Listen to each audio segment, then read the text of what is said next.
Let's start the introduction to DBMS and RDBMS.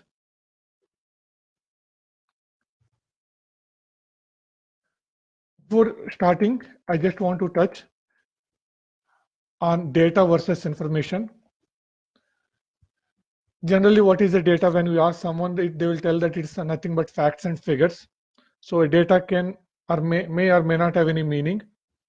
But when you process the data by using some processing logic or business logic, it will give some information. So on the left hand side, the data that I had, when it got converted into the output I get is some meaningful information. Similarly, if we give something like ABCD 1, 2, 3, 4, the same data can be converted into another output. Again, it may or may not have an meaning. So data is nothing but facts and figures, which may or may not have meaning. General information will have some meaning because we need to give some information to the users who will be using that. Before the introduction of database, we used to store the data in files in the form of full text, any free format text, by using a language in C, C++, COBOL, or whatever it is, or we used to store the data in the format of records, tables, rows, and columns, which we call structures in C language. And the files that contains this data can be viewed in the file system, and I can open it to see what is the content of the file. But when it comes to database stores the data in the form of records, rows and columns.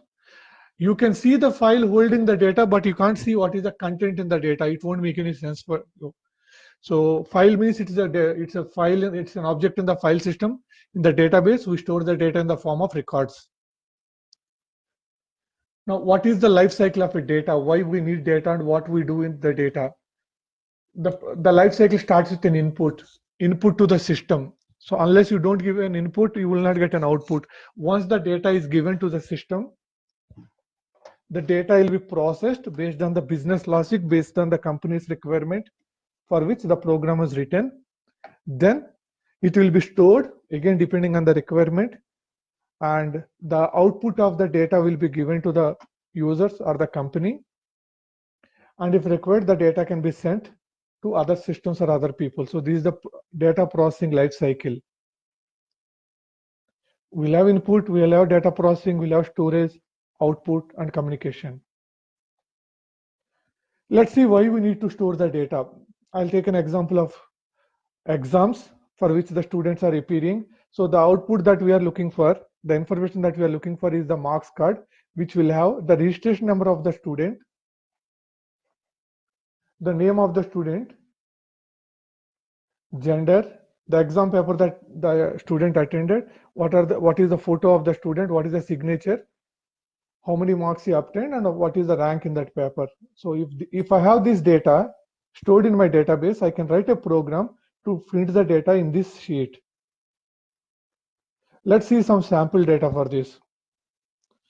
I have name, I have the registration number, gender, exam paper. Generally, we don't store the photos directly in the table in the database. So we store the link where the photo is stored, and the signatures link, and the marks obtained. I have not bothered much about the rank there. So just please try to remember this data set.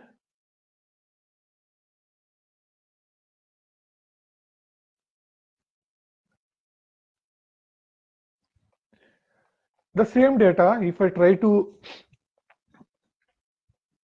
print it on this paper, it will go like this. Name will go and will be printed on the corresponding place. Registration number will be printed, gender, the link. Of course, the table will have a link, but my program, whatever we are going to write, will go to the link, fetch the photo, and print it here. Same applies for signature also. Same applies for marks. Marks I can print it directly, rank I'll print it directly. So this is how the data stored in the table can be used to generate a meaningful information of marks card.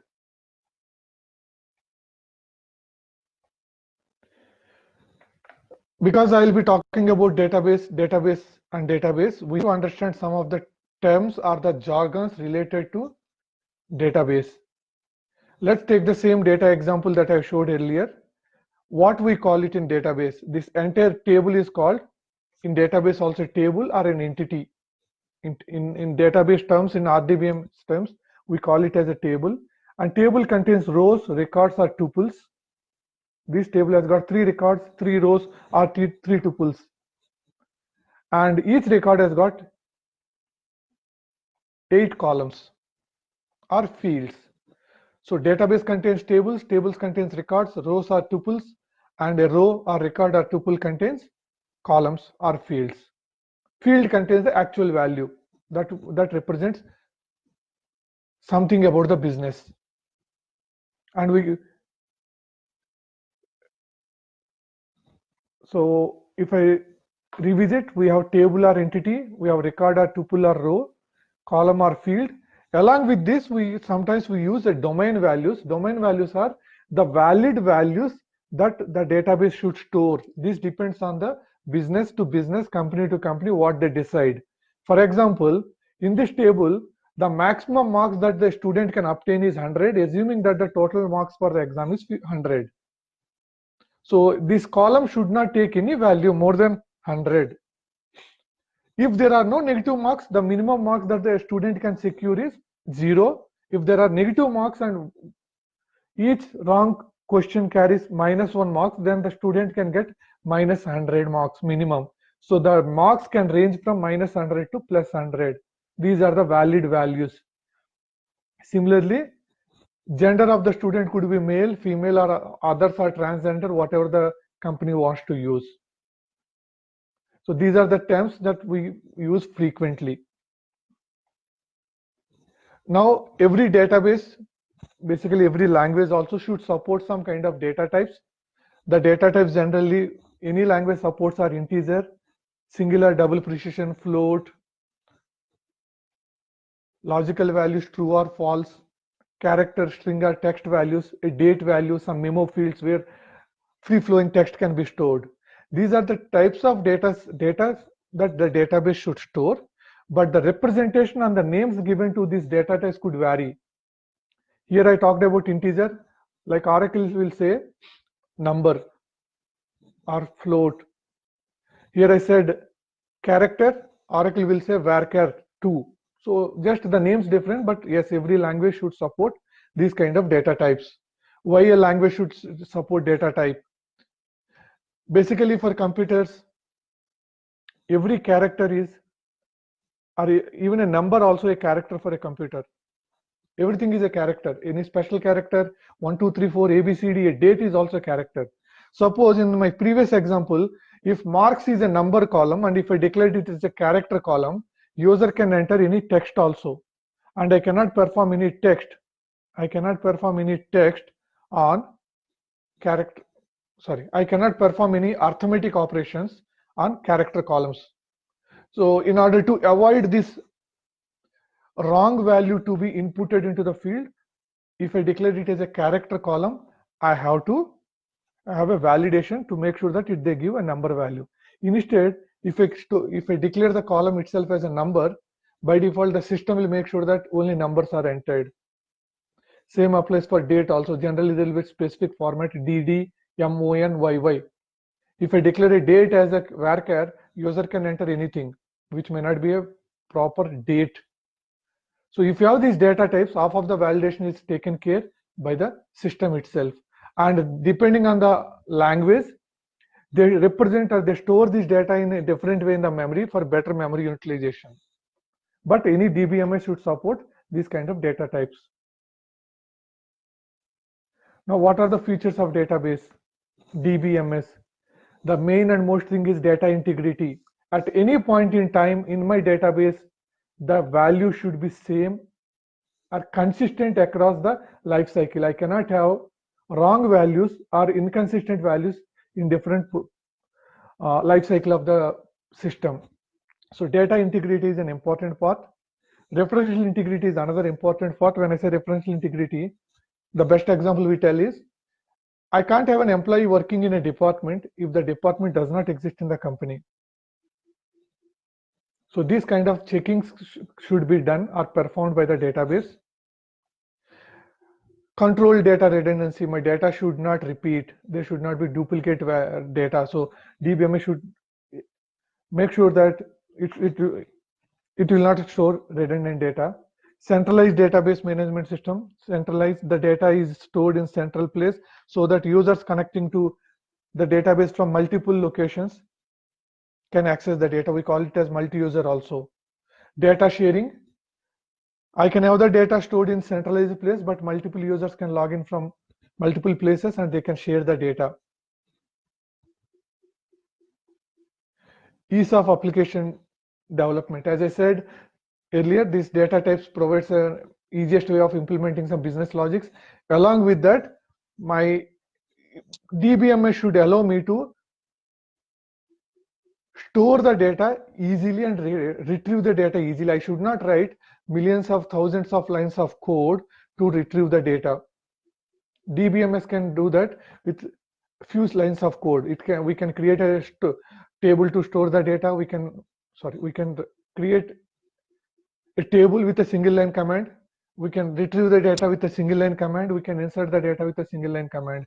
So it's an ease of development. If you have to do the same thing in C language or any other language, we have to write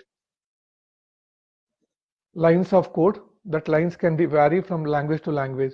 So DBMS should support all these things. And the main other part is data security. It should not allow unauthorized users to access the data. If I have a file system, anyone who can access the file system can see the data. But in DBMS, even if they have access to the file system, they cannot see the data. If they want to see the data, they have to come from the DBMS only. These are the features of the database. Again, multi-user interface. Now, how a DBMS will be useful to store my data, and the data will be stored in the form of tables. So what are the concepts that DBMS has provided us to store the data? We have three types of designs, basically three types of views how the data can be viewed. One is a conceptual view, another one is a physical or internal view, and another one is external view, and all three can be independent of each other. They are not dependent on each other. So the person working on conceptual may not bother about physical. Similarly, person working on physical may not bother about external. When I say not bother, they are kind of independent users, mostly concentrating on their work. Let us see how each level is organized. In the conceptual level, the person working on this phase will be concentrating on what data type they want, what data set they want, what are the tables I need to create, what are the columns I need to create. They don't bother about the technology we are going to use. So conceptual is like a blueprint where the technology won't come into picture. It's only blueprint. It's like if I take a blueprint for my house, I will not decide in the blueprint time which cement I want to use, which company's iron I want to use, which company's colors I want to use. But there you will give this is how your house will look like. This is the conceptual model. So if I take an example of a bank, so the bank will tell that the company I will have different accounts operating in different branches, and I have customers having accounts in each branch. That's it. And they may tell the columns also. Okay, branch will have branch name, address, account will have account type, the minimum balance required, etc. They will mention all those things, but they will not mention which language I will use, what is the actual data type I have to use. They will tell it's number column, where character column, or string, but they will not tell the language specific data types. When it comes to physical, the conceptual design will be converted into physical design to implement in a specific language.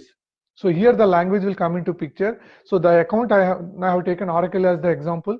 So ID as a number, name as a varchar. In the same way, what are the columns that the branch is going to have, and the data type I have not mentioned, but the data type will also come. Similarly, the customer details also will come. This is how physically it will be implemented in a database.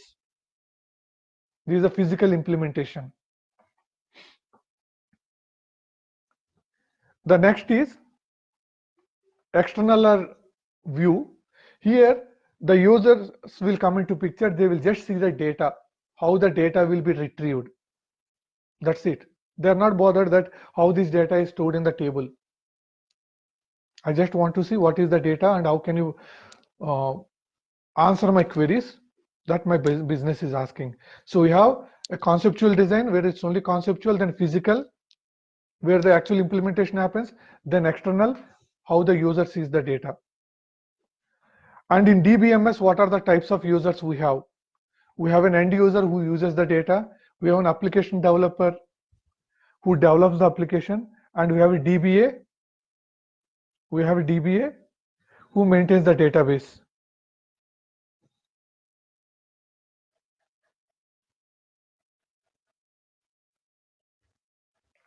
Okay.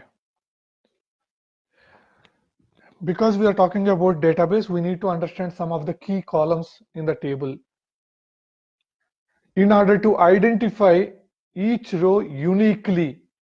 So if I want to get the unique row, the table should have at least one column or set of columns which is unique across the table, and it cannot have null values. So by using this column, I can retrieve the table: employee number, student number, bank account number, Aadhaar number, PAN card number. All these are unique values and they are not null values. Then I should have a foreign key. As I said earlier, I can't have an employee working in a department if I don't have a department. Then the department number will be my primary key and the employee's department number will be foreign key. For example, I can't file income tax returns if I don't have a PAN number. So the PAN number there is the primary key. For me, the PAN number is foreign key when I file my returns. Along with primary key, we have something called unique key. It's also used as primary key only, but in this a primary key can be null. In this a unique key can be null. Primary key cannot be null. So I can have a column in a table declared as a unique key. It may not have a value, but if it has a value, it should be unique. Why I need this? Sometimes I may have employee joined in my company, but the employee ID is not yet assigned, depending on the business. Yes, so in that case, employee number will be null. But if I assign a number, it should be unique. No one else should have the number.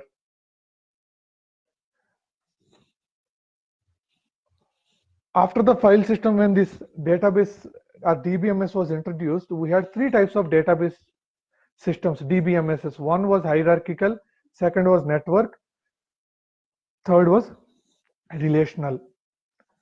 In the hierarchical database, the data and the tables are represented like this. A college, under that college you have department infrastructures. Under the department you have course, teacher, students. Under course you have theory and labs. And we have marks. So this is a hierarchy, top-down approach. In the network, the tables are linked as a network here. As I said, I will be explaining about Oracle. Oracle is a relational database. Here the tables are linked with each other by using some relations. So what is the relation and other stuff we'll see. So this is the relational is the most commonly used database now. We will see how it is represented. Relational database is based on 12 rules proposed by J.F. Cord in 1970s. If you are interested, you can Google it and you can see there are 12 rules. So which RDBMS should support, should follow on this. So this is a blueprint. So RDBMS, if they say that mine is an, if any DBMS, if any database says that mine is an RDBMS, that means they are supporting these rules, Cord's rules. And because I'm going to talk about Oracle, we need to understand some architectures also. One-tier architecture, two-tier or client server, three-tier and multi-tier.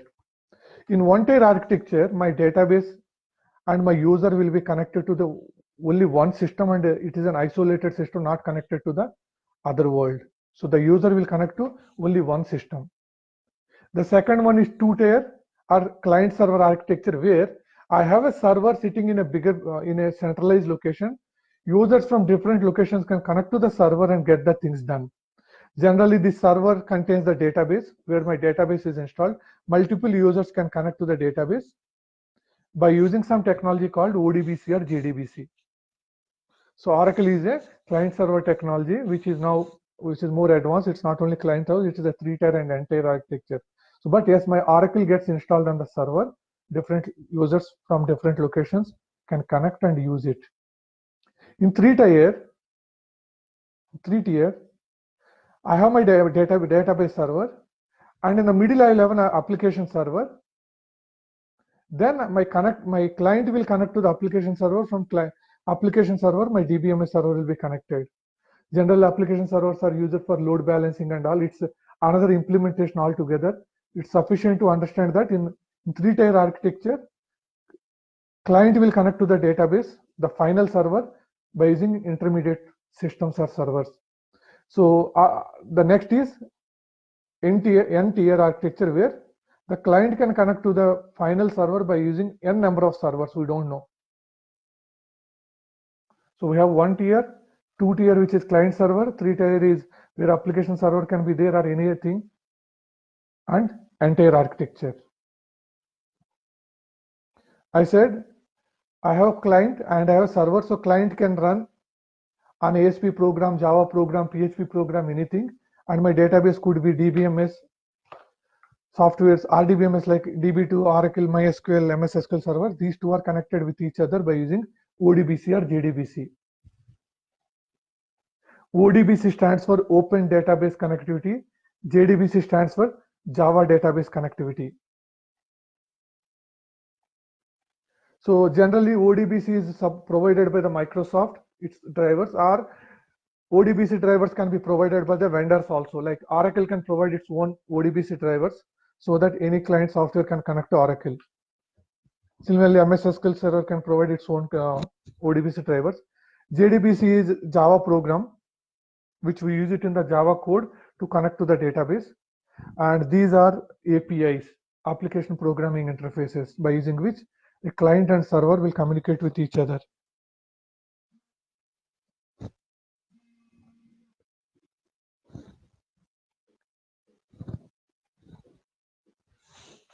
Okay, this is another important topic.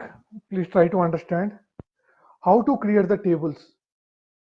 How should I design my database? How many tables I should have? All these things are done by using something called normalization. Before getting into the normalization, let's look at this table.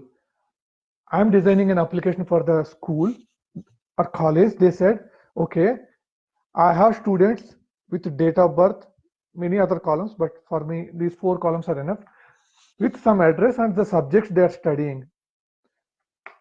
As of now, I don't see any problem with this data. I can represent the data in this format.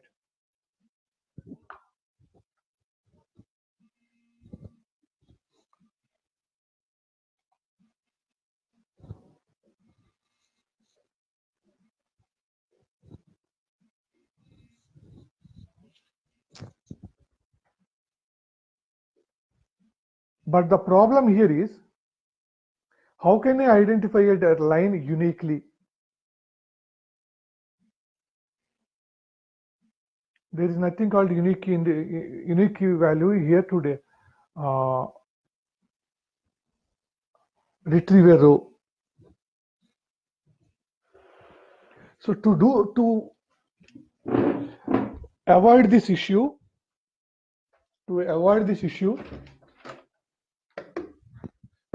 and there are some other issues with the data, we need normalization. Let us see what are the types of normalizations or our forms that we have. Normalization consists of different forms. Let us see what are the forms that we have. First normal form. For a database to be set in first normal form, all the columns should be atomic and it should have a primary key. Otherwise, the table is not in first normal form. If you see the data, maths, chemistry, physics, CSE, computer science, this column I can further split into 4 columns or 4 rows, and address also I can further split. So this data is not atomic. It can be further decomposed. Okay, address and subject are not atomic, and this table does not have a primary key. So this table is not in first normal form. So I convert the table into this format. 010 is the student ID for each student, and M01, P01 is a subject for each student, and the address is address I split into 3 columns, subject I split into 3 rows, and the primary key student ID is subject ID, because one student cannot study in the same subject twice, so subject will come only once, so subject and student will become my primary key. Now it is in first normal form. I cannot further decompose any row, any value, and I have a primary key. Now let us see some of the issues with this table. Assume that I want to introduce commerce also into my college. I cannot insert a line into this table because currently I am just introducing commerce. I don't have any students. So I cannot insert the line into this because I don't have a student. If I don't have a student, I don't have a primary key. This is called insert anomaly. In database, generally we have 3 types of anomalies: insert anomaly, delete anomaly, and update anomaly. Okay. So the insert anomaly is if I want to have a new subject created, I can't insert. And if I have a new student which is yet to decide any subject, I cannot create the student here. One problem. Assume that Krishna left from the college. If you see, Krishna is studying in biology, which no one else is studying here. So all these 4 lines, rows will be removed from my table. I will lose biology. So does that mean that I'm not teaching biology here? No, I am teaching biology. So this is called delete anomaly. The update anomaly is, suppose for the code CSC, the description I gave CSC only, now they want to call as computer science. Change in one value of one row requires update in 2 places, multiple places. So this is an update anomaly. With this kind of problems, my database will be in inconsistent state. It will not fulfill the characteristics of the database, which, if you remember, control redundancy, data integrity, all those things. So now this even though this table is in first normal form, but it has got some issues. Now let us see what is the requirement for second normal form. For a table to be set in a second normal form, the table already should be in first normal form, and all the columns should be fully functionally dependent on PK, primary key.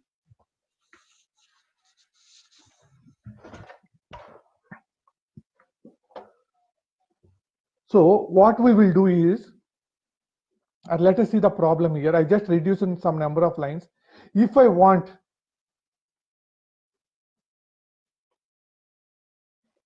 the student that, if I want, what is the value for maths? M01, it can give me, I can get it from M01 also, or I can use it from 101 also. If I say for this line, give me the maths, I'll get the mathematics here. So maths can be derived by subject ID or by student and subject ID also. What I mean to say is, subject column is not fully functionally dependent on the primary key only. It is dependent on one of the key in the primary key. See, this is my primary key, student and subject. By giving student and subject, I can get mathematics, computer science, etc. Or by giving only subject ID also, I can get this mathematics and subject, computer science also. That means my Subject column is not fully functionally dependent on primary key, which is student and subject. It is dependent on subject ID also.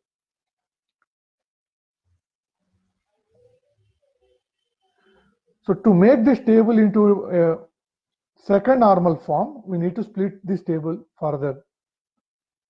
So I'll create a separate table for this subject, and subject details will be removed from the student, and I will have an intermediate table which tells what is the subject that each student is studying. By linking all these three, I can get the information that I had earlier. Now let us see the advantage of this. If my college starts teaching commerce also, I can just add a line here with some code. I don't have an issue. Similarly, if the computer science description is changed, I have to update in only one table. Similarly, if the Krishna left the college, I can remove the line here. I can remove this line. Nothing is happening. I still have my biology intact. See, all the three issues were resolved here. So this is second normal form. In the third normal form, and before going to that again, I just remember in functional dependency, the column should be dependent on the column on the primary key only, not a part of the primary key. Here it is dependent on part of the primary key. In the third normal form, the column might be dependent on another key which is not part of primary key. So in order to tell that a table is in third normal form, it should be already in second normal form, and all columns should be fully functionally dependent on PK, and any transitive functional dependency should be removed. Transitive means a column is dependent on the primary key as well as a non-primary key column also. In this, for example, by giving a pin code, I can see what is the city to which it belongs to. By giving a pin, I can give what is the street it belongs to. By giving a student ID also, I can get this pin. So, not pin, street and city. So, street and city is dependent on student ID as well as pin code. This is called transitive dependency. Street and city is dependent on student ID, which is primary key, as well as pin code, which is a not primary key column. So to remove this, we have to split this into a different table based on the pin. So student name and pin, these two are linked based on the pin here. So the final table that will look like this. I have subjects here. I have street cities here. These are two master tables for me. And student has got address here, and student is studying in this subject by using this table. This is my final ER diagram, entity relationship diagram. Whether you work in a database stream or you work in a application development scheme, as long as you are using a database for your requirement, you need to be thorough with your ER diagrams. And when I say ER diagram, you should visualize that ER diagram is a representation of the tables that are used in the application. Now let us see what is an ER diagram is. ER diagram contains the different tables. A table is an entity. So how can you decide whether what is the entity that I should have? As a thumb rule, any noun is an entity. Suppose an analyst goes to a bank and is talking to the business people who want to computerize their banking system. They will tell, we are running my bank operations in different branches in different cities. So city becomes an entity for me. I have different accounts operating in different branches. Account becomes an entity. I will have customers using those accounts. I will have a customer as an account. Okay, so based on this, we will be creating these entities. And the ER diagram is a visual representation of entities and how they are related with each other. Now, because I said related, I should tell about how these tables can be related with each other. I hope it's in the next slide. So the examples are how students are related to teachers, how banks are related to branches, how employees are related to department, how employees working in a project, many things. Now let us see how many types of relationship we have. We have one-to-one. Rarely we do that. One table is related to another table. One-to-many. One employee can work in multiple departments. No, it's not possible. But one department can have multiple employees. So department to employees, one-to-many. One student, not student is not a good example. One employee will be working in only one project if the requirement is like that. One student studying in many subjects, many to many. One subject is being studied by many students, many to many. Suppose multiple people can work on multiple projects. Then one employee working in multiple projects. In one project, I have multiple employees, so many to many. One supplier can supply many parts. The same part can be supplied by many suppliers, many to many. So again, you need to understand how the tables are related to each other. One-to-one, many-to-one, or one-to-many. You can say anything. One-to-many or many-to-one, many-to-many. These are the three types of relationships we have in DBMS. RDBMS, sorry. Employees works for only one company. So it's one-to-many. One employee can work in multiple projects.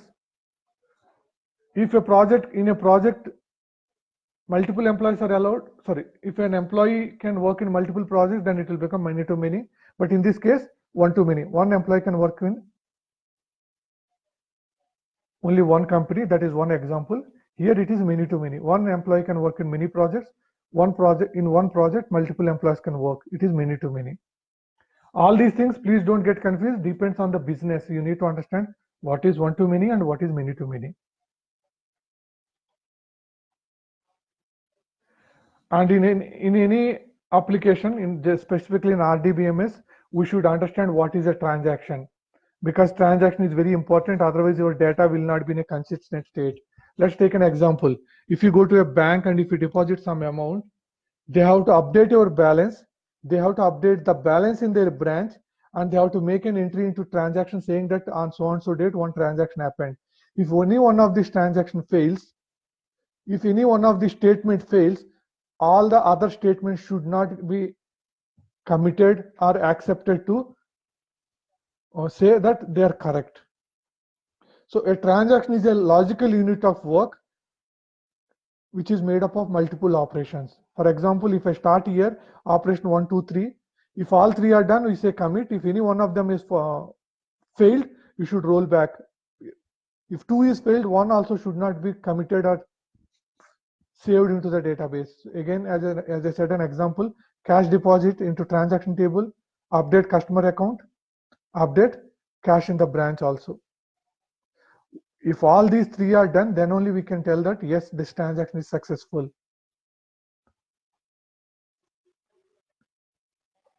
ATM, that's okay, leave it for now. Okay. If you remember, I was talking about DBMS, and the type of the DBMS is RDBMS. R stands for relational. And I said that JF Code proposes some 12 rules for the RDBMS. So the rules are nothing but the set theory that we learned in our 6th and 7th class, or maybe 8th class. The table should support union, intersect, and minus operations. If you remember this A equal to set of A, B, C, and B equal to 1, 2, 3, then that RDBMS should support A union B, A intersect B, A minus B, and A cross B. Remember, when I say A cross B, it will be A1, A2, B1, B2, C1, C2. I hope you can remember this in the set theory. So the star depends on the join. These two tables should be allowed to join with each other. Cartesian, and we have different type of joins, which I will explain in SQL. The join could be a Cartesian join without a where condition, an equi-join, inner join, outer join. Again, outer join could be left outer and right outer, full outer, and self join. So in relational algebra, A and B are the tables or entities which should support union, intersect, minus, and the joins also. So in relational algebra, we perform all these operations.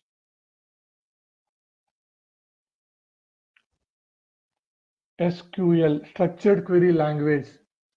Any RDBMS should support this language. It's an ANSI standard language, and all RDBMS should support this.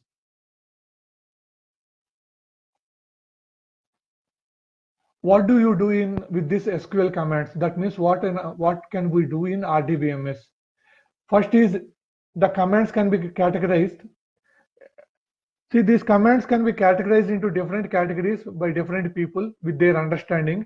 I have categorized into 5 or 6 types based on the type of operation that they do. First, I have to create a table. If required, I need to alter, and if required, I need to drop. We call it as data definition language. Here we are going to define my database tables. Then once I create a table, I should be inserting, deleting, or updating my table. We call it as manipulation, DML. Then once I insert the data, I should be able to commit or roll back. Save point I'll explain later. I should be able to do this. So these are called controlling the transaction. And the fourth one is data control language. If you remember, I said DBMS should support multi-user interface, data sharing, etc. So if multiple users are connected to the database, one user should be able to share his data with others, so that sharing can be controlled by using grant and revoke. And finally, the data that you have inserted should be able to be retrieved. We call it as data query language. So SQL supports these kind of statements, by using which we are going to create our table, insert data, and manipulate the data.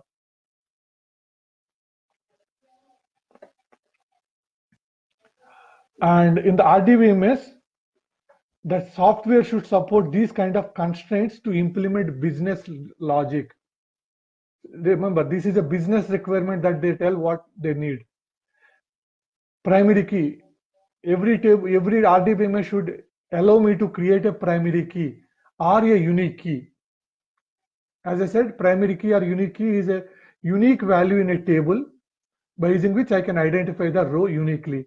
The only difference between a primary key and unique key is unique key can be null, but if it has some value, it should be unique. Check constraint. If you remember the check constraint, it is equal to a domain constraint. So RDBMS should allow me to implement by business logic based on the requirement. As I said, marks.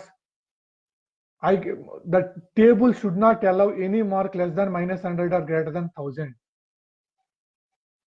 Suppose in a bank, if the transaction is happening, the minimum amount a person can transact is at least 1 rupee. Maximum is depends. Okay, so the value ranges from 1 to say 1 lakh, 10 lakhs, depending on the branch. Similarly, I cannot accept other than any value M, F, and O. If it is a bank transaction, the transaction type could be deposit, withdrawal, or interest payment, or say late fees payment. So the table should not accept any value other than these 4. Okay, so these are different type of constraints that I can implement. Default value. DBMS should allow me to use the current any default value or any default date in the table. For example, when I create an account in the bank, by default it is an active account. So is the account active? Yes, by default, yes. When the account becomes inactive, then manually I will update it to N. So when a row is created for an account, by default active flag will be Y. So I don't have to give Y every time. The default constraint will take care. Similarly, when the account is opened, it is on the current date. So I should not give the date there. Automatically it should pick up. So RDBMS should allow me to create these default values. Not null. Again, another important constraint. I can't have an employee without an employee name. So employee name should not be null. It should be not null. I can't have a student without a name. It should be not null. Foreign key, as I said, when I create an employee table, and if I say that this employee is working in some department table, it should allow me to create a foreign key between the master table and the detail table. Here master table is department and the detail table is employee. Every RDBMS should support these constraints. In Oracle, we are going to see how to implement this so that user will not be able to bypass these business requirements. A constraint is nothing but a business requirement. It's not me who is going to decide. These are the minimum business requirements that every business will have. Varies from business to business. So with this, I have given you introduction to DBMS. What are the features of DBMS? What is an RDBMS? What is an SQL? What we can do?